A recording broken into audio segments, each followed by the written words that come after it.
Bruh, in what world is this actor supposed to be a 14-year-old in a movie? Like, I could just imagine the producers just going up in a line of, like, adults that they're casting and just like, you look 14, right? Bruh, this guy has more muscle than me and I'm in my 20s. Yeah, 14. Even the movie doesn't believe it. The movie says, like, 15, 16. It's not even consistent with, like, the website. That's how much even the director was like, the producer's a little crazy, like, just say 15, 16, but it only implies so they don't get mad that it's not a 14-year-old. But either way, Escondidas, hidden away in English. It's kind of about, there's these two boys, one is a Spaniard, one of them is a Moroccan immigrant to Spain, and his name is Ibra, the other one is Rafa, and it basically tells, like, kind of their friendship love story. It's very weird because it's like a very strong friendship that kind of goes into a little bit of a love story, but without a lot of the love story elements.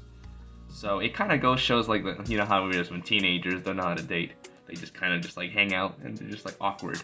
So right away, this film kind of throws you just straight into it. Like, you don't really get much context before. And it's done on purpose because this is kind of one of those films where they show the future first before they come back to the past.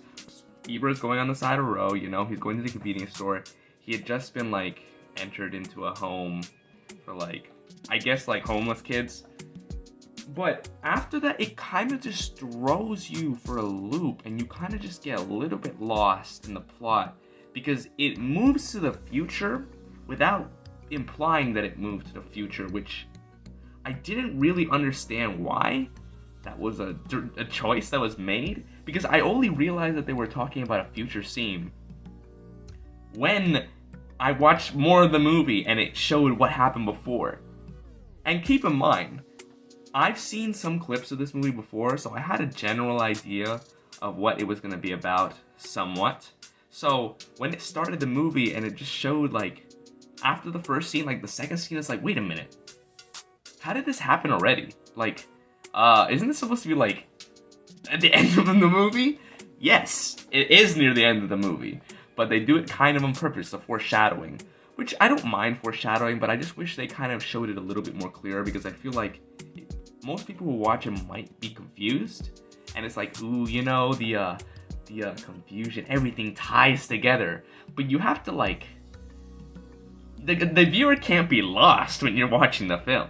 But I digress. Continuing on, you know, Rafa and Ibra. It kind of shows the friendship that develops in a weird way, because I'm gonna keep harping on this part. They like to show it in a backwards order, really. Like, let's say there's 4 scenes of a play. They like to show scene 3, like, scene 3, then scene 1, and then 2, and then scene 4. Which I really do not understand. Like, this is a consistent pattern for a lot of the things that happen in this movie. They'll show, like, scene 3, and this is not literally how it is, but you know what I mean. And then they'll go to scene 1 or scene 2, and then they'll just, like, shuffle. They end with scene 4.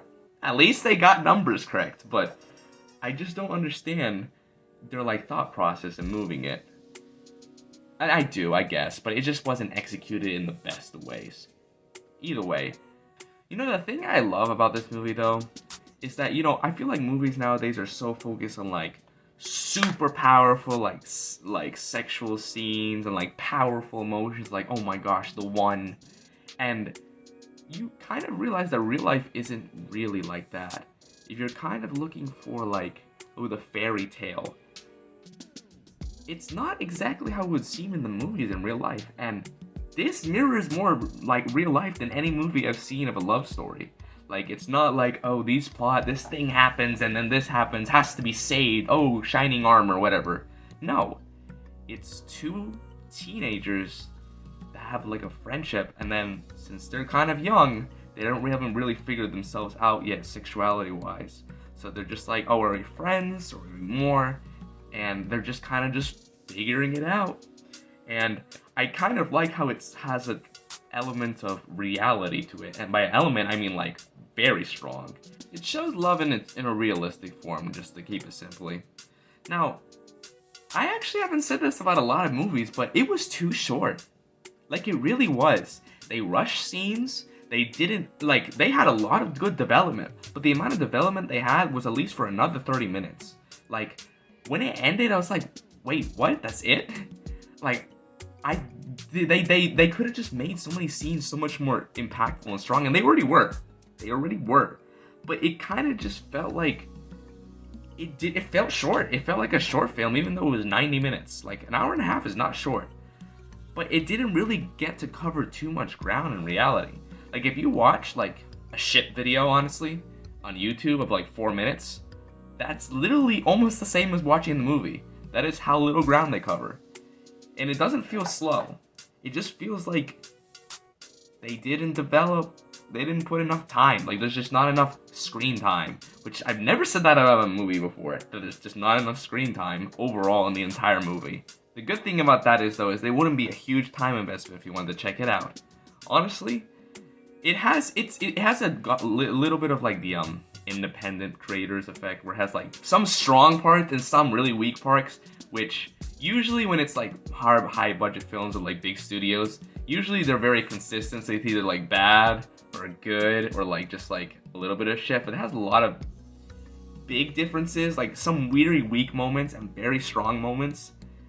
So it's, like, hard to rate, but if I had to give it a rating, I'd say it's a 7 based on how and the enjoyability factor is and how they try to portray the film, the cinematography. They did try to take the little, like, oh, pictures of scenes, like, oh, a picture in a movie, and yeah, those are always good, but definitely not as strong as, like, some other strong cinematography movies.